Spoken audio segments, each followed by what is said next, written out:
जनताको आँखामा छारो हाल्ने बाहेक अरू केही छैन। यसलाई कसरी के गर्ने टेबल त भइसक्यो।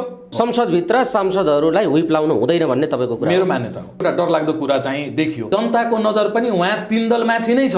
हामी लिने कुरै आउँदैन, हामीले किन लिने यसको? हाम्रो कुनै भूमिकै छैन यसमा। देशको विरुद्ध यदि मेरो पार्टी जान्छ भने म चाहिँ पार्टीको विरोध गर्छु। पास गर्नेमा गयो विषय होइन, अब पास हुन्छ यो। त्यस्तै लाग्छ। भारतभन्दा पहिले, चाइनाभन्दा पनि पहिला हाम्रो देशमा विद्युत आएको। नारायण काजीलाई सडकमा पठाइदिने अनि प्रचण्ड चाहिँ मास्क लगाएर संसदभित्र हाँसेर बस्दिने।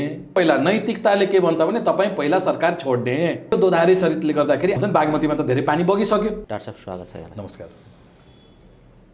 रस्साकसी छ एमसीसीको, सडकमा विरोध छ, संसदभित्र टेबल भएको छ। यसमा जबरजस्ती गरियो, हामीलाई अमान्य छ भन्ने प्रचण्डजी, माओवादी केन्द्र र हाम्रो माधव नेपालजी एकीकृत समाजवादी उहाँहरूको विज्ञप्ति आयो। अब उहाँहरू विपक्षमा मतदान गर्छौँ भन्दै हुनुहुन्छ। त्यहाँको भित्रको बवन्डर र सडकको बवन्डर, यी दुईटा कुरालाई तपाईँहरूको पार्टीले र तपाईँले कसरी हेर्नु भएको छ बताइदिनुहोस् त। सबभन्दा पहिला तपाईँलाई धेरै धेरै धन्यवाद र बिर्किटी टिभीका हाम्रा सम्पूर्णलाई धन्यवाद। जहाँसम्म अहिले तपाईँले जुन एमसीसीको मुद्दाको उठान गर्नुभयो, जुन अहिले हाम्रो देशभरि नै आम जनचासोको कुरा बनेको छ र खास गरेर जो न्यायप्रेमी देशप्रेमी जनता छन् हाम्रा, जो नेपाललाई माया गर्छन्, त्यसमा अधिकांश नेपालीहरूको मान्यता के छ भने यस्ता देशसँग सम्बन्धित यस्ता कुराहरूमा कम्तीमा जनताको, बहुसङ्ख्यक जनताको भावनालाई बुझेर नै दल र त्यसका नेताहरूले काम चाहिँ गर्नुपर्ने हुन्छ भन्ने भावना चाहिँ म एउटा देशको नागरिक हिसाबले मेरो भावना पनि त्यही नै हो। जहाँसम्म अहिलेको अवस्थाको बारेमा कुरा गर्नुहुन्छ भने मेरो नजरमा मेरो भावनाले के भन्छ भने जहिले पनि राजनीति र राजनीतिक दलभन्दा देश ठुलो हुन्छ। आजसम्म यो देशमा हजारौँ परियोजनाहरू, हजारौँ किसिमको सहयोगहरू आएकै हो। अहिले पनि हाम्रो देश कति ऋणमा हामी बाँचिरहेको अवस्था छ र यो देशमा जुन अहिले एमसीसीको जुन सवाल छ, जुन चाहिँ तपाईँको रोड परियोजनादेखि लिएर विद्युतको कुराहरू, एमसीसी आएपछि विद्युतको चारैतिर विस्तार हुन्छ, यो स्टेसन लाइनहरू बन्छ र सडक सञ्जाल चाहिँ जताततै विकास हुन्छ र फैलिन्छ भन्ने कुरा छ। त्यो सत्य पनि हुनसक्छ। मेरो एउटा मान्यता के छ भने इतिहासतिर हेर्ने हो भने यो देशमा, एसियामै यो देश पहिलो बिजुली बाल्ने देश हो हाम्रो नेपाल। कतिपय मान्छेलाई थाहा नहुन पनि सक्छ। भारतभन्दा पहिले, चाइनाभन्दा पनि पहिला हाम्रो देशमा विद्युत आएको र अहिले आएर यो बिचको समय कसरी बिग्रियो, के भयो, त्यतापट्टि पनि सोच्ने अवस्था चाहिँ आइसकेको छ। विकास कार्यहरू किन रोकिए, कहाँ कहाँ के कमजोरीहरू भए, यी सम्पूर्ण कुराहरूको छलफल चाहिँ हुन आवश्यक देख्छु। र जहाँसम्म अहिले एमसीसी टेबल भएका कुरा छ र त्यहाँ जुन खास गरेर यो तीन दल, काङ्ग्रेस, एकीकृत समाजवादी र नेकपा माओवादी, उहाँहरू अहिले सरकारमा हुनुहुन्छ।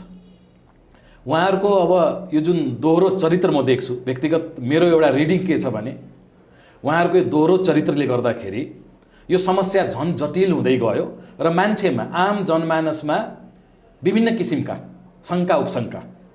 म त अलिकति पढे लेखेको मान्छे हो, मैले त अलिकति केलाउन सक्छु, यसलाई बुझ्न सक्छु, पढ्न सक्छु, तर मैले देखिरहेको मेरो गाउँ स्तरदेखि लिएर जिल्ला स्तरदेखि लिएर काठमाडौँसम्मका मान्छेहरू सबै सशङ्कित भइरहेछ। सबैमा केही न केही शङ्का छ यो विषय लिएर। र एकचोटि कुनै पनि विषयमाथि यदि शङ्का उपशङ्का हुन्छ, मेरो शङ्का उपशङ्का जायज अथवा नाजायज दुईटामा एउटा हुनसक्छ। एकचोटि जनताको त्यसमाथि, कुनै पनि विषयमाथि, एमसीसी मात्रै होइन, कुनै पनि विषयमाथि जब शङ्का उपशङ्का उत्पन्न हुन्छ, त्यसको निवारण गर्ने जिम्मा पनि सत्ताधारीकै हुन्छ। देश चलाएको हुन्छ, राज्य संयन्त्र जसको हातमा हुन्छ। अब अहिलेको मैले जुन दोधारे चरित्रको कुरा गरेँ, यसमा तपाईँको प्रश्न के देखिया छ भने नारायण काजीलाई सडकमा पठाइदिने अनि प्रचण्ड चाहिँ मास्क लगाएर संसदभित्र हाँसेर बस्दिने। झलनाथ खनाल, उहाँ चाहिँ पूर्व प्रधानमन्त्री हो, बिचरा उहाँले नारा लगाइदिने अनि माधव कुमार नेपालले भित्र हाँसेर बस्दिने। अब यसलाई दोधारे चरित्र भन्ने कि अब त्योभन्दा तल्लो स्तरको शब्द म त प्रयोग गर्न सक्दिनँ, त्यही नै हो। टेबल गर्ने बेलामा उहाँहरूको सबैको सहमति थियो, तर त्यहाँ त अब सहमति छैन, होइन। जबरजस्ती गरियो, एक्ज्याक्टली जबरजस्ती गरियो, पेलेर गरियो भन्न हामीलाई। मिल्दैन। उहाँहरू त्यो भनिराख्नु भएको भन्न छ, मिल्दैन। निर्लज्जताका साथ भनिराख्नु भन्नै भएको छ। मिल्दैन। त्यही कुरामा आउँदैछु। तपाईँले यदि विरोध गर्नुभएको छ भने सबभन्दा पहिला तपाईँ त्यो सब्जेक्टको, त्यो कुराको तपाईँ विरोधी हो भने जुन सत्तामा तपाईँ बसिराख्नु भएको छ नि, र त्यसकै प्रधानमन्त्री र त्यही दलले जब टेबल गर्दैछ भने तपाईँ विरोधी हुनुहुन्छ भने सबभन्दा पहिला नैतिकताले के भन्छ भने तपाईँ पहिला सरकार छोड्ने, त्यसपछि विरोधमा जाने, त्यसपछिको उत्पन्न परिस्थितिहरूको जिम्मा तपाईँले लिने। विपक्षमा भए विपक्षले लिनु पर्यो, किन उसले विरोध गरेको जनता सामु प्रश्न हुनु पर्यो। विपक्ष पनि मतदानबाटै चुनिएर आएका र सत्ताधारी पनि मतदानबाट चुनिएर आएका, जनताका प्रतिनिधि भनेर नि संसदमा गएका हुन् सांसदहरू। भोलि उहाँहरू फर्केर जाने भनेको त त्यही ठाउँमा, भोलि आफ्नो आफ्नो ठाउँमा जाँदाखेरि एमसिसी ठिक थियो अथवा बेठिक थियो, दुईटामा तपाईँले एउटा जवाब दिनु पर्यो। दुईटै जवाब तपाईँले दिन मिल्दैन, कि तपाईँले ठिक भन्नु पर्थ्यो कि बेठिक भन्नु पर्थ्यो, होइन र? त्यही भएर यो दोधारे चरित्रले गर्दाखेरि आज यो समस्या गिजोलिएर यहाँसम्म आइपुगेको छ र आम जनमानसमा यो चाहिँ एकदमै एक किसिमको बेचैनी। के हो त एमसिसी भने? या त तपाईँले जनताले प्रश्न पार्न सक्नु भएन सुरुमै, यत्रो वर्षदेखि यो चलिआएको अवस्था हो नि, यो त 2-4 दिनमा भएको अवस्था त होइन। 2012 देखि सुरु भएको कुरा हो। कति सरकार, कति प्रधानमन्त्री, कति मन्त्रीहरू फेरिए, कति कुराहरू यसमा भए। भन्छन् बागमतीमा त धेरै पानी बगिसक्यो। अब अहिले आएर यो सत्ताधारीहरूकै जिम्मा छ कि तपाईँहरूले जनताले प्रश्न पार्नु पर्यो कि यो देश हितमा हो। हिजो के गरेको, आज के गरेको भन्ने कुरा चाहिँ सत्ताधारीले यो बुझाइदिनु पर्यो भन्ने तपाईँको कुरा आयो। एकदम। अब ठिक छ, यो टेबल गर्ने विषयमा दोहोरो चरित्र छ। उहाँहरू सहमतिमै टेबल गर्नुभयो, अहिले जबरजस्ती भनेर बाहिर बबन्डर गरिराख्नु भएको छ। यो दोहोरो चरित्र हो भन्ने कुरा तपाईँले पनि राख्नुभयो, जनताले पनि बुझेका छन्। आम रूपमा मान्छेले यो विषयमा क्लियर छन्। तर अब बताइदिनुहोस्, 12 गते फेरि छ उहाँहरूको कुरा के छ भने हामी कुनै हालतमा यो एमसिसीको पक्षमा मतदान गर्दैनौँ। उहाँहरूले नै सरकारमा पठाएका मन्त्री के भन्दैछन्? हामी एमसिसीको पक्षमा मतदान गर्छौँ। मन्त्रीहरू यो भन्दैछन्। अब पार्टीका नेताहरू के भन्दैछन्? प्रचण्डजी र माधवजीहरू के भन्दै हुनुहुन्छ? यो कुनै हालतमा हामी पास गर्दैनौँ, मतदान गर्दैनौँ एमसिसीको पक्षमा। यस्तो खालको कुरा उहाँहरू गर्दै हुनुहुन्छ। 12 गते के हुन्छ बताउनुहोस् त? मतदान गर्नुहुन्छ कि गर्नुहुन्न? यो त अब 12 गते टेबल भएको यो जुन एमसिसी छ, 8 गते टेबल भएको, 12 गते यसलाई टुङ्ग्याउने लगभग यो दिशामा अगाडि बढेको छ। काङ्ग्रेसले भनिसकेको छ पास गर्छौँ, अब पास हुन्छ। देउबाजीले भनिसक्नुभयो। तपाईँहरूको पार्टी पनि संसदभित्र छ। यो पास हुन्छ कि हुँदैन? तपाईँहरूको पार्टी के गर्छ? माधव प्रचण्डले भनेको के हो यो बताइदिनुहोस्। अब यो कुरा घाम जस्तै छर्लङ्ग छ। म आफूले एउटा सचेत नेपाली नागरिकको नाताले मेरो मनले के भन्छ, होइन, तदनुरूप नै जुन जनताबाट निर्वाचित सांसदहरू हुनुहुन्छ, जो चाहिँ अहिले संसद भवनभित्र हुनुहुन्छ, पक्ष र विपक्ष, त्यही नै हो। अब उहाँहरूको जसरी मैले दोधारे चरित्रको कुरा गरेँ, यो आम नागरिकको अहिले बुझाइ नै त्यही हो। एकजना नेता, वरिष्ठ नेताले बाहिर पुलिसलाई ढुङ्गा हान्न पठाउने, अर्को नेताभित्र चाहिँ सहकार्य गर्ने। तदनुरूप नै अहिले उहाँहरूकै मन्त्रीले टिभी च्यानल अथवा भनौँ न न्युज मिडियामा आएर यो कुनै पनि हालतमा हामी पास गर्छौँ भन्छ। उहाँकै अध्यक्षले हामी टेबलसम्म गर्न दियौँ, तर अब चाहिँ हामी यसलाई अगाडि बढ्न दिँदैनौँ। जनताको आँखामा छारो हाल्ने बाहेक अरू केही छैन। जहाँसम्म दलहरूको कुरा छ, यसमा एबिसिडीको कुरै हुँदैन। जस्तो अब काङ्ग्रेसकै कुरा गर्नुहुन्छ भने काङ्ग्रेस बरु ठिक छ। यस मामलामा काङ्ग्रेसका एकजनाले पनि विरोध गरेका छैन। उनीहरू आफ्नो कुरा क्लियर भनिरहेका छन्। काङ्ग्रेस आफ्नो ठाउँमा छ, गलत होस् तर दोधारे कुरा छैन। प्रधानमन्त्री उहाँको छ, उहाँकै मन्त्रीले टेबल गर्नुभयो, एकजना विरोधी छैन। तर त्यसपछिका 2 दल जो आफूले क्रान्तिकारी, देशभक्त, देश बनाउन उहाँहरूले नै सक्नुहुन्छ भन्ने सपना बाँडेर आउनुभएका नवगठित पार्टीका नव अध्यक्षहरू जो राजा महाराजाले गुमाएको भूमि पनि फिर्ता ल्याउन सक्छु भनेर भन्ने कुराहरू अहिले आएर आफ्नै मन्त्रीले उहाँहरूकै कुरालाई गएर काट्दा म त पक्षमा मतदान गर्छु भन्दाखेरि उहाँहरूको चरित्र त कम्प्लिटली नाङ्गियो नि त। यसमा त अरू दलको भूमिका खोज्नै हुँदैन। सबभन्दा पहिला राज्य सत्ता सञ्चालन गर्नेहरू जो चाहिँ सुरुदेखि लिएर, यसमा हाम्रो कुनै भूमिकै छैन, सुरुदेखि लिएर उहाँहरूले नै सुरुदेखि यसको एडभोकेसी भनौँ, अथवा यसको समर्थन भनौँ अथवा विपक्षमा यो भित्र्याउनेदेखि लिएर पास गर्नेसम्मका भूमिका उहाँहरूले मागेको चिज हो। तर मागेको चिज आइसकेपछि अब उहाँहरूको दायित्व के हुन्छ भने यसलाई कसरी के गर्ने टेबल त भइसक्यो। अब यसमा जनतालाई यतिसम्म मूर्ख उहाँहरूले ठान्नुहुन्छ भने भातृ सङ्गठनलाई ढुङ्गा हान्न लगाउने, सत्ता पनि नछोड्ने, सत्ताको स्वाद पनि लिइराख्ने, अनि त्यो मुद्दालाई अन्तर्राष्ट्रियकरण गराइदिने। अब मलाई बताइदिनुहोस्, हामी एउटा सानो मुलुक, एउटा भर्खर डेभलप हुँदै गरेको मुलुक अथवा भनौँ डेभलपिङ स्टेजमा भएको मुलुक, एउटा ठुलो दुईवटा विशाल शक्ति राष्ट्रहरूको बिचमा हामी यस्तो द्वन्द्वमा फस्यो भने भोलि हाम्रो भविष्य के हुन्छ? त्यतापट्टि सोच्ने कि नसोच्ने? दलभन्दा त देश ठुलो हुन्छ नि। पहिला त देशको बारेमा नि सोच्नु पर्यो। देश भएपछि तपाईँहरूको दल चल्छ। तपाईँले जतिसुकै दल फुटाउनुहोस्, जेसुकै गर्नुहोस्, मन्त्री बन्नलाई गर्नुहोस्, पैसा कमाउनलाई गर्नुहोस्, पदको लागि गर्नुहोस्, देश त बाँकी रहनु पर्यो नि त। उहाँहरूको अवस्था अहिले देख्दाखेरि त त्यस कुरामा अब त देशमाथि सङ्कट आउने अवस्था पो देखियो भन्ने मान्छे अब विश्लेषण गर्न थालेको छन्। अब अन्तर्राष्ट्रिय स्तरमै कुराहरू उठ्यो यसको बारेमा। आजसम्म यति सन्धि सम्झौताहरू भयो, यसरी त भएको थिएन। विश्वका शक्ति राष्ट्रहरू वाक युद्धमा उठे नेपालको विषयमा मान्छेमा शङ्का त उत्पन्न भयो नि त। आखिर के कारण रहेछ? यो धेरै पैसा पनि त होइन, योभन्दा बेसी सम्झौता भएको होला, योभन्दा बेसी पैसा आएको होला। र मजाले हाम्रो देश अहिलेसम्म त सबैसँग मिलेर, र जहाँसम्म मेरो व्यक्तिगत एउटा धारणा के छ भने जहिले पनि हामी सकेसम्म मेरो घरको दुईटै छरछिमेकसँग म मिलेर चाहिँ बस्नुपर्ने हुन्छ।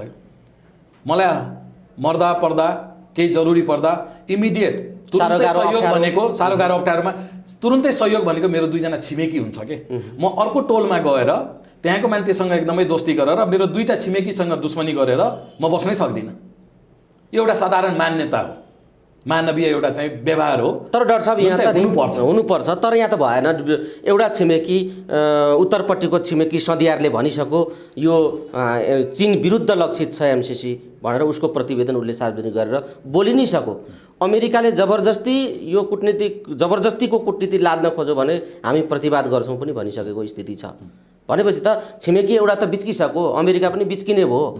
अब भारतको भूमिका पनि के हो भन्ने कुरा अहिले स्पष्ट आइराखेको छैन। भारत मौन बसेको स्थिति छ। त यस्तो बेला लगभग नेपालले 6-7वटा भारतदेखि, चीनदेखि, अमेरिकादेखि लिएर अन्य देशहरू गएर 6-7वटा देशसँग अहिले दुश्मनी मोलिसकेको, सम्बन्ध बिगारिसकेको स्थिति छ। भनेपछि अब यो विषय पास भयो र यसलाई चीन विरोधी एउटा अभियानको रूपमा चीनले निष्कर्ष निकालिदियो भने हाम्रो अगाडि कस्ता खालका चुनौतीहरू देखा पर्छन् बताउनुहोस्। अहिले हैन, यो 46 साल पछिको जुन डेभलपमेन्ट हुँदै आयो त्यस्तो सम्भावना कति छ भन्ने मैले सोधेको। चीनले हाम्रो विरुद्ध नेपालले चाहिँ अघि बढो भन्ने निष्कर्ष निकालिदियो एमसिसी पास भइसकेपछि भनेको स्थिति के हुन्छ? त्यो निष्कर्ष निकाल्न सक्ने सम्भावना कतिको छ? अब यो हाम्रो परराष्ट्र नीतिको कमजोरी हो। हेर्नुहोस्, सबभन्दा पहिला महाशक्ति राष्ट्रहरूको बिच एउटा हाम्रो सानो मुलुकको लागि यस किसिमका वातावरण बन्नु चाहिँ साँच्चै पनि दुःखदायी हो। यो कसैबाट कसैको लागि नराम्रो प्रयोग कुनै पनि परियोजनाको हुनु हुँदैन। यसमा चाहिँ प्रश्न हुनुपर्छ।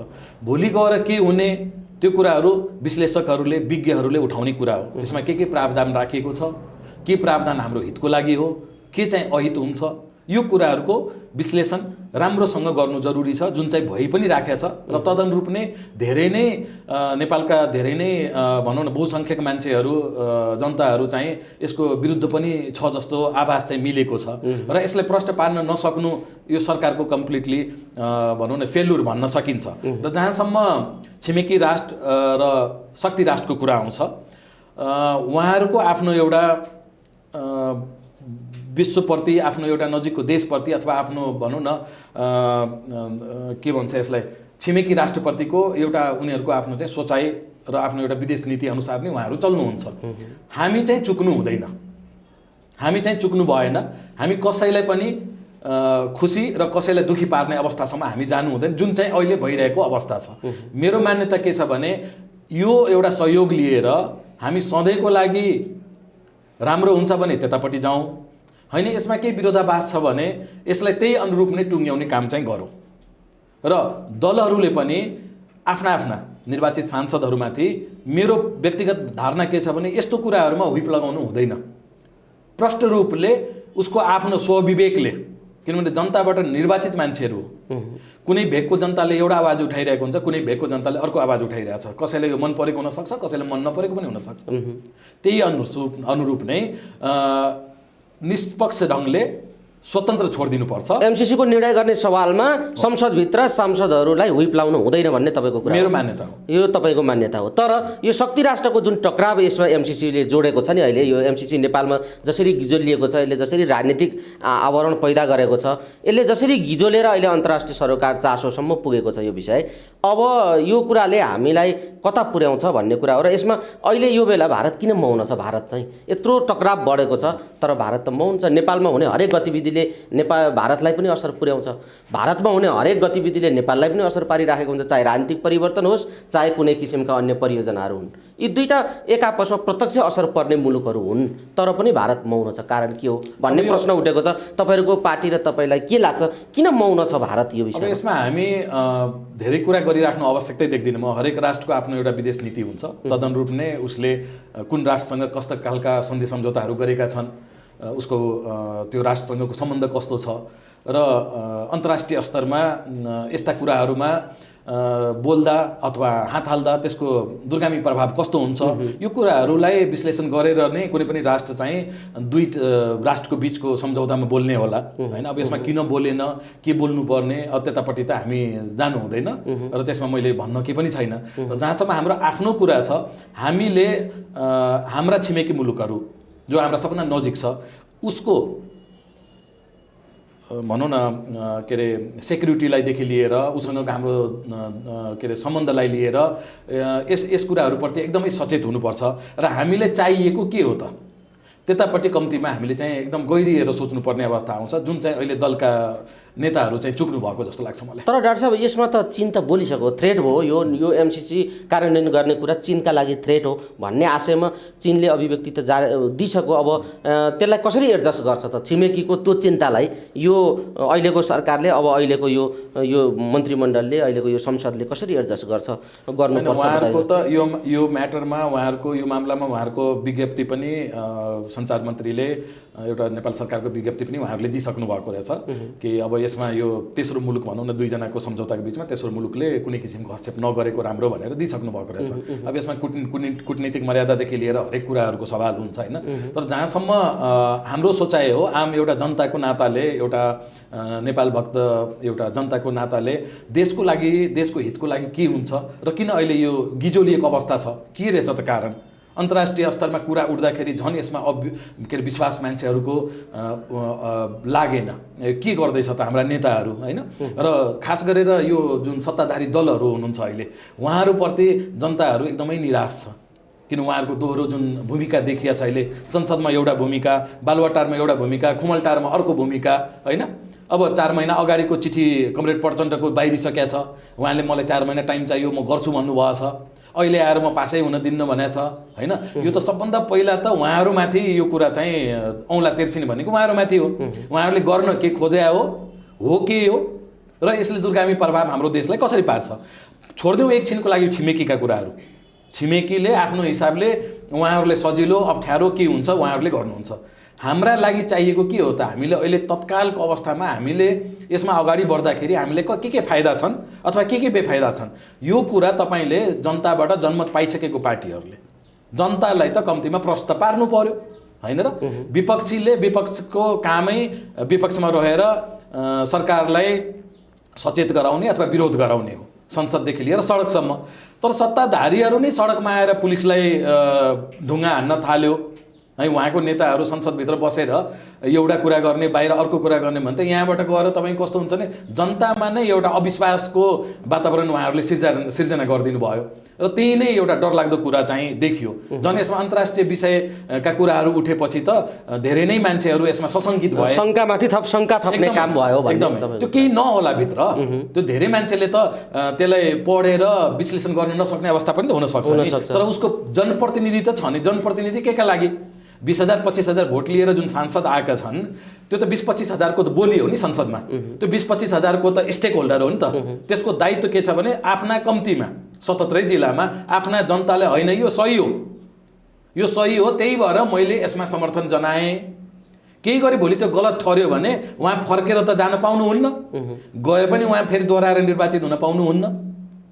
देशको सार्वभौमसत्ता, देशको अखण्डता र देशको संविधान माथि कुनै किसिमका सन्धि सम्झौता त लाद्न पाउनुहुन्न। संसदमै आएर तपाईँले त यो कुराहरूमा भोट पनि लिएको त होइन, त्यो अवस्था त छैन। भोलि तपाईँ साधारण बहुमतबाट केही चिज पास गर्दै हुनुहुन्छ भने भोलि जवाब पनि तपाईँले दिनुपर्ने हुन्छ। यदि त्यो गलत साबित भयो भने, सही छ भने तपाईँले फुलमाला लगाइन्छ, गलत छ भने लखेटिन्छ, देखिएकै कुरा हो त्यो त। त्यही भएर मेरो मान्यता के हो भने दोहोरो मापदण्ड, कुनै पनि दलले दोहोरो मापदण्ड अपनाउनु भएन र अहिले जनताको नजरमा उहाँहरू यति गिरिसक्नु भएको छ। एउटा स्ट्यान्ड त लिनु पर्यो, एउटा पक्ष त लिनु पर्यो। सरकारमा पनि छु, टेबल पनि गराउनु छ, विरोध पनि गर्नु छ। नेपाली काङ्ग्रेसले त्यस्तो गरेको छैन। नेपाली काङ्ग्रेस त बरु ठिक छ, आफ्नो ठाउँमा छ, म पास जसरी पनि गराउँछु भनेको छ। हो, एउटा दलको त्यो चाहिँ एउटा तरिका हो। तर उहाँहरूको जुन नेकपा माओवादी र एकीकृत समाजवादीका जुन अहिलेका गतिविधि छन्, यो चाहिँ एकदमै निन्दनीय, देश विरोधी र जनता विरोधी छ जस्तो मलाई लागेको छ। ठ्याक्कै यो जसरी गिजोले नि ठुला पार्टीले सत्ताधारी पार्टी भन्नुभयो तपाईँले, साना पार्टीलाई यसो भन्न सजिलो पनि हुन्छ, मजा पनि आउँछ, किनभने साना पार्टीको भूमिका पनि सानै हुने र दोष पनि कम लिने, घाटा पनि कम हुने खालको एउटा राजनीतिमा यो देखिएको छ। साना दललाई विशेष बेनिफिट साना दलको, त्यसमा तपाईँले पनि सदुपयोग गर्नुभयो। तर यो गिजोल्नेहरूका बिचमा किन लोसपा मिसिएको? होइन, लोसपा मिसिने कुरै हुँदैन। यसमा त मेजर स्टेक होल्डर भनेकै सत्ताधारी हो। अब अहिले तपाईँलाई अरूले ब्लेम गर्नै मिल्दैन। 12 गतेसम्म त कुर्नु पर्यो, धेरै कुराहरू बाँकी छ। त्यही भएर मेजर स्टेक होल्डर भनेकै उहाँहरू नै हो, ल्याउने पनि उहाँहरू नै हो, टेबल गर्ने पनि उहाँहरू नै हो। हामीले त केही भनेको छैन अहिलेसम्म। र अहिले जनताको नजर पनि उहाँ 3 दलमाथि नै छ र विपक्षका मेजर भनेको नेकपा एमाले होइन। उहाँहरूकै खेलबाट यो सबै चिजहरू भइरहेको हो। यो एमालेको अहिलेको भूमिकालाई चाहिँ कसरी हेर्नु भएको छ? अहिले अब हेर्नुहोस्, प्रमुख विपक्षी दलको नाताले उहाँहरू अहिले हुनुहुन्छ, तर एमसिसीको जब सुरुवात भएको छ त्यसमा हरेक टाइम उहाँहरू कतिचोटि उहाँ प्रधानमन्त्री हुनुहुन्थ्यो अथवा उहाँको सूचना मन्त्री हुनुहुन्थ्यो, उहाँकै अर्थमन्त्री हुनुहुन्थ्यो र यो दुईटा दल त एकै ठाउँमा हुनुहुन्थ्यो। मैले त्यही भएर पटक पटक के भने यसको सबै जिम्मेवारी, राम्रो नराम्रो दुईटै जिम्मेवारी उहाँहरूले लिनुपर्छ। भनेको हामी लिने कुरै आउँदैन, हामीले किन लिने, यसको हाम्रो कुनै भूमिकै छैन यसमा। र जहाँसम्म तपाईँको पक्ष र विपक्षको कुरा आउँछ, त जुन बेला पक्ष र विपक्ष हुन्छ त्यही बेला देखा जाला। व्यक्तिगतमा एउटा डाक्टर साहब एउटा कुरा बताइदिनुहोस्, तपाईँ एउटा पार्टीको सदस्य हुनुहुन्छ, पार्टीको व्हिपमा, पार्टीको निर्देशनमा, नीति कार्यक्रममा या बहुमत निर्णयमा तपाईँले पार्टीको कुरा मान्नुपर्छ, तर त्यो सँगसँगै तपाईँको व्यक्तिगत विचार पनि हुन्छ। अब तपाईँलाई पार्टीको निर्णय भोलि के गर्ला पार्टीले, त्यसलाई तपाईँले मान्न बाध्यता छ तपाईँको पार्टीको सदस्य भएको हिसाबले। तर व्यक्तिगत रूपमा यो एमसिसी के हो तपाईँले बुझेको? एमसिसी एकदम पार्टीभन्दा एक स्टेप मास्तिर गएर व्यक्तिगत विचार बताइदिनुहोस्। एकदमै राम्रो कुरा गर्नुभयो। मेरो नजरमा मैले अघि नै बिन्ती गरिसकेँ, दलभन्दा देश ठुलो हो मेरो लागि, र मलाई लाग्छ सबैको लागि हुनुपर्छ। दलभन्दा देश ठुलो भएपछि कहिलेकाहीँ देशको मामलामा यस्ता गम्भीर कुराहरू आउँदाखेरि म चाहिँ पहिला देशको लागि बोल्छु र अरू दलका साथीभाइहरू पनि जो राष्ट्रवादी छन्, जो सच्चा देशभक्त छन्, उनीहरू पनि त्यही अनुरूप नै अगाडि बढ्नुपर्छ। र दलका नेता अथवा भनौँ पार्टी अध्यक्षले गरेका सबै काम सही नै हुन्छ भन्ने पनि छैन। कि नेपाल इतिहासमा यो प्रजातन्त्र गणतन्त्र तपाईँको लोकतन्त्र आइसकेपछि थुप्रै नेताहरूले थुप्रै पटक थुप्रै गलत कामहरू गरेका छन् र त्यसका पार्टीभित्रै विरोध भएको छ। ठुलै पार्टीका ठुलै नेताहरू यसमा मुछिँदै आएका पनि एकदमै यो प्रजातान्त्रिक मूल्यमा एउटा लोकतन्त्रमाथि विश्वास गर्ने हामी भइसकेपछि देशको विरुद्ध यदि मेरो पार्टी जान्छ भने म चाहिँ पार्टीको विरोध गर्छु। देशको विरुद्ध यदि मेरो दल जान्छ, देशको विरुद्ध यदि मेरो नेता जान्छ भने म उहाँको विरोध गर्छु। तदनुरूप नै जहाँसम्म एमसिसीको सवाल छ, एमसिसीको सवालमा यदि देशको हितको लागि एमसिसी हो भने म त्यसको समर्थन गर्छु, यदि मेरो देशको अहितको लागि एमसिसी हो भने म त्यसको विरोध गर्छु। ठ्याक्कै के हो त यो एमसिसी? तपाईँ एउटा बौद्धिक र यो एमसिसी के हो भन्ने कुरालाई अध्ययन गर्न सक्ने व्यक्तित्व हुनुहुन्छ। ठ्याक्कै तपाईँले गरेको अध्ययनमा यो एमसिसी बारे गलत प्रचार भइराखेको छ कि साँच्चै एमसिसी शङ्काको घेरामा हो कि के हो त? यो बाहिर जसरी उठेको छ अहिले बहस, सेना आउँछ, यो नेपाललाई उपनिवेश बनाउने कुरा हो, यो अमेरिकन उपनिवेश बनाउने कुरा हो र यो दुईटै छिमेकीका लागि घातक छ, यो भारतलाई फोर्ने र चीनलाई घेर्ने रणनीतिमा आधारित आधारित छ, यस्ता खालका कुराहरू व्यापक रूपमा चर्चा उठेका छन्। तपाईँको अध्ययनले के भन्छ बताउनुहोस् त। एउटा हेर्नुहोस्, यसमा जब वाद विवाद उठिसकेपछि हामीले विभिन्न कोणबाट चारैतिरबाट सोच्नुपर्ने हुन्छ, किनभने हाम्रो देश भनेको एउटा विकास उन्मुख देश हो र हामी वैदेशिक सहायतामा धेरै कुराहरू गरेका छौँ र गर्न बाँकी पनि छ। अब जहाँसम्म एमसिसीको कुरा छ, धेरै कुराहरूलाई गलत व्याख्या पनि गरिएको छ। एकैचोटि त्यो एक्सट्रिममा पनि जानु हुँदैन। र जहाँसम्म मेरो व्यक्तिगत सवाल छ, मेरो एउटा जुन अध्ययन छ एमसिसीको बारेमा, विभिन्न विज्ञहरू, कानुन विज्ञहरूदेखि लिएर हाम्रा देशका नेताहरू, केही नेताहरू, प्राध्यापकहरू हुनुहुन्छ र केही नेताहरू हुनुहुन्छ, उहाँहरूको सबै कुरालाई मिलाएर एउटा अध्ययन गर्ने हो, यदि विश्लेषण गर्ने हो भने यसमा केही कुराहरू छ, जस्तो कानुनको कुराहरू छ हैन। अब अमेरिकी कानुनहरू मान्नुपर्ने अवस्था हुन्छ हैन, तिनीहरूमाथि हाम्रो कानुनले घेराबन्दी गर्न सक्दैन, बन्देज लाउन सक्दैन र अहिले भएका विद्यमान कानुन र पछि आउने कानुनहरू पनि नेपालले मान्ने हुनेछ भन्ने जस्ता कुराहरू छ। किन झलनाथ खनाल पनि त्यही कमिटीमा बसेर उहाँले सबै अध्ययन गरेको व्यक्ति, उहाँहरूले हरेक चिज देखाइसक्नु भएको छ हैन। अब यो कुरा त कस्तो भने उहाँहरू अहिले डिभाइडेड हुनुहुन्छ। यदि देश अहित हो भने त तुरुन्तै उहाँहरूले डिजल्भ गर्नुपर्थ्यो यस्तो कुराहरूलाई। सो केही कुरा छ जसले चाहिँ भ्रम चाहिँ फैलाएकै हो। अब यसमा कति सत्यता छ, कति कुरा चाहिँ सही हो, कति गलत हो, यसको विश्लेषण चाहिँ भइरहेकै हो। र जहाँसम्म मलाई लाग्छ यसमा यदि त्यस्ता किसिमका प्रावधानहरू छ भने संशोधन गरेर अनि पास गर्दा राम्रो हुन्छ भन्ने मेरो व्यक्तिगत धारणा। किन एकचोटि शङ्का उब्जिसकेपछि त्यसको चाहिँ निवारण गर्नुपर्छ हैन। हाम्रो अहितका कुराहरू, हाम्रो संविधानभन्दा माथि भनौँ न, संविधानभन्दा माथि त कुनै सहायता हामीले लिन मिलेन नि त। र हामीले कसैले चिर्याएर, कसैले दुखी बनाएर, कुनै छिमेकीलाई गरेर पनि लिन मिल्दैन। सो मेरो एउटा मान्यता के हो भने देश हितको लागि हो भने सही छ, थोरै पनि देशको अखण्डता सार्वभौमसत्ताको विरुद्धमा छ, संविधानभन्दा माथि छ भने मेरो व्यक्तिगत धारणा के हो भने यदि त्यो हो भने, विज्ञहरूको एउटा टोलीले यदि त्यो हो भनेछ भने त्यो चाहिँ स्वीकार्नु हुँदैन भन्ने तपाईँको कुरा हो। तर ठ्याक्कै तपाईँलाई लागेको चाहिँ यसमा संशोधन गर्नुपर्ने कुराहरू छन् भन्ने हो तपाईँको? छन् जस्तो लाग्छ तपाईँलाई, तपाईँको अध्ययनले त्यो छन् जस्तो लाग्छ। डाक्टर साहब, हामी कुराकानीको अन्तिम चरणमा छौँ। सार्वजनिक गरेको छ अहिले यो बिचमा भने यो जो भोटिङ गर्दैनौँ भन्दैछन्, टेबल गरेर सहमति गरेर जबरजस्ती भने अब भोटिङ गर्दैनौँ एमसिसीको पक्षमा भनेर जसले भनिराखेका छन्, उनीहरूकै भोटद्वारा यो पारित गराउँछ नेपाली काङ्ग्रेसले। यो दोहोरो कुरा हो है, यसमा जनतालाई भ्रमित गरियो भनेर काङ्ग्रेसका केही नेताहरूले अभिव्यक्ति दिएका छन्। अब फेरि प्रचण्डहरू हुँदैन भोटिङ गर्दैनौँ भन्दै भोटै हाल्ने पक्षमा पुगेका छन् अहिले। त्यस्तो हो अब संसदमा 12 गते त्यस्तो हुँदैछ। हेर्नुहोस्, अब एकदमै सजिलो छ यसमा। के छ सजिलो बताउनु? संसदमा टेबल भइसक्यो हैन। अब मैले अघि नै भनिसकेँ, बालुवाटारमा एउटा कुरा आउँदो रहेछ, खुमलटारमा अर्को कुरा आउँदो रहेछ, कोटेश्वरमा अर्को कुरा आउँदो रहेछ। त्यतापट्टि नजाउँ। नचाहँदै नेपाली जनताले उहाँहरूले प्रश्न नपारिकन नै संसदमा टेबल गर्नुभयो हैन। अब संसदीय गणितले के भन्छ, किनभने आम जनताको जनमत त संसदमा छ नि त, र संसदभित्रको क्रियाकलाप आम जनताले हेरेरै बसेको छ। आज नयाँ बानेश्वरमा जुन दिनकै प्रदर्शन भइरहेछ, जुन आवाजहरू उठिरहेछ, त्यसमा विपक्षी पनि छ, सत्ताधारी पनि छ, टेबल गर्न सघाउने नेताका कार्यकर्ता पनि छन् र विरोध गर्नेहरू पनि छन्। अब यसमा त कस्तो भने हामी अब धेरै कुर्नुपर्ने अवस्था छैन, 12 गतेको अवस्था छ। र यसमा जहाँसम्म मलाई लाग्छ उहाँहरूले जुन साधारण बहुमतले पास हुन्छ भन्नुभएको छ, यसमा धेरै किसिमका कुराहरू छ। संसदको एउटा नियम कानुन छ, समग्रमा पास गर्नेमा गयो विषय हैन, अब पास हुन्छ यो त्यस्तै लाग्छ।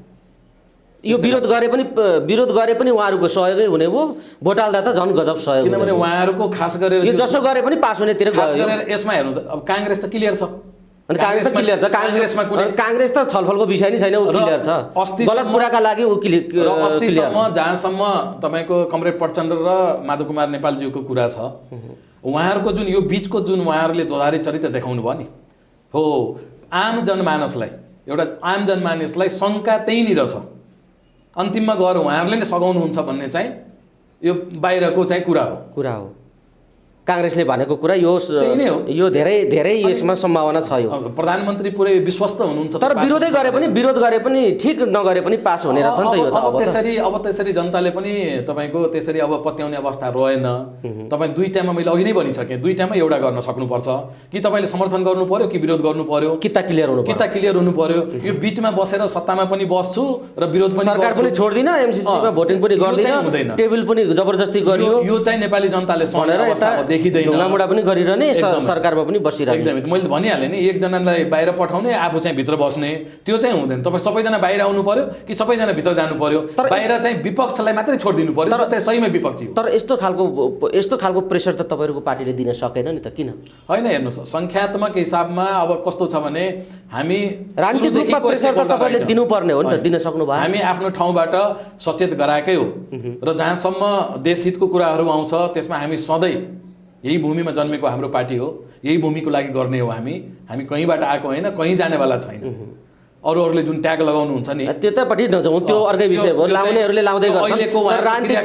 राजनीतिक दलको हिसाबले तपाईँहरूले जुन खालको प्रेसर यो दोहोरो भूमिकावालाहरूलाई दिनुपर्ने हो त्यो दिन सक्नु। हामी आफ्नो ठाउँबाट अहिले तपाईँकै टेलिभिजनबाट हामीले मजाले दिइरहेको छौँ। म पनि त एउटा दलको प्रतिनिधि हो, यो पनि त प्रेसरै हो नि।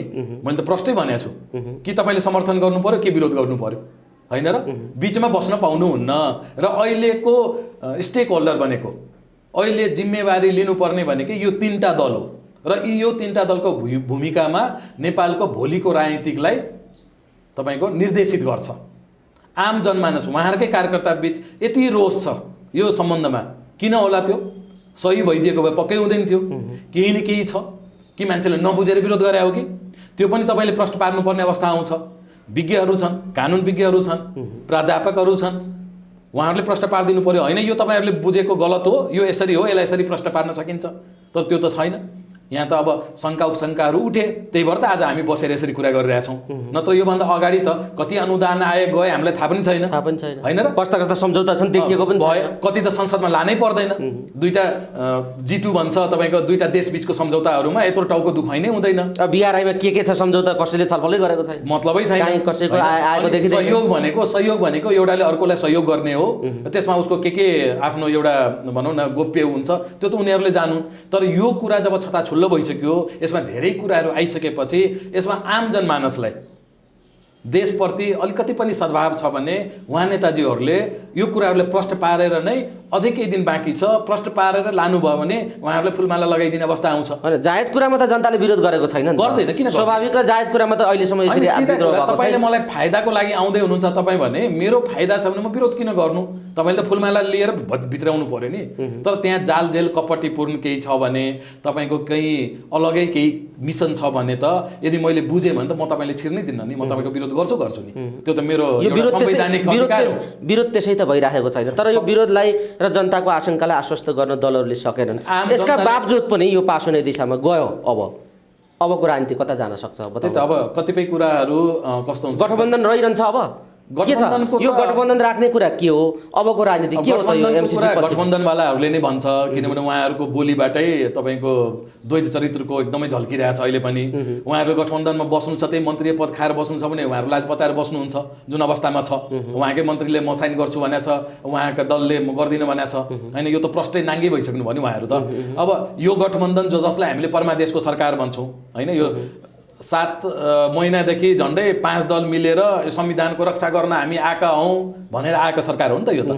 अब अहिले हेर्नुहोस् तपाईँ, संवैधानिक रूपमा तपाईँको कार्यव्यवस्था, के अरे कार्यपालिका, न्यायपालिकादेखि लिएर सब लथालिङ्ग छ, सबै लथालिङ्ग छ।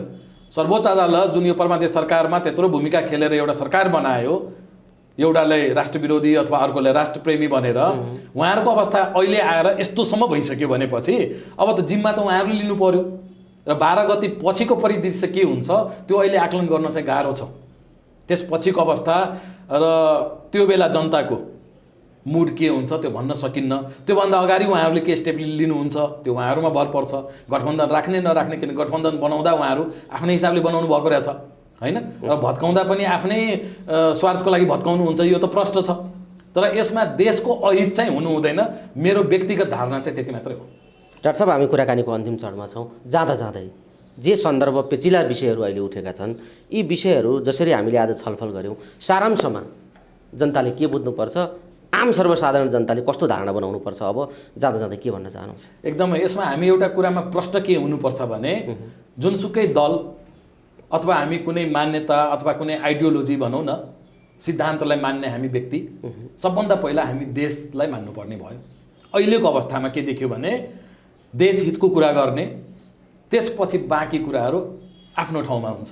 सो अहिलेको अवस्था जुन बेला एउटा तरङ्ग मचिरहेको अवस्था छ, यो के हो त भन्ने कुरा, अब यस्तो समस्या आइसकेपछि यस्तो बेलामा हामी आफ्नो आफ्नो ठाउँबाट, आफ्नो दलको प्रतिनिधि आफ्नो ठाउँमा होला, मन्त्रीहरू आफ्नो ठाउँमा होला, सरकार पक्ष अर्को ठाउँमा होला, विपक्षी अर्को ठाउँमा होला, पहिला त हामी देशभक्त नागरिकको रूपमा सोच्नु पर्यो।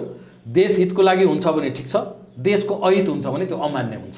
मेरो तर्फबाट पनि र आम नेपाली जनताले पनि त्यही नै गर्छ जस्तो लाग्छ मलाई। हवस् डाक्टर साहब, अमूल्य समय दिनुभयो। यो महत्त्वपूर्ण समय र संवादका लागि यहाँलाई धेरै धेरै धन्यवाद। धन्यवाद हजुरलाई पनि, हजुर लगायत सम्पूर्ण टिमलाई।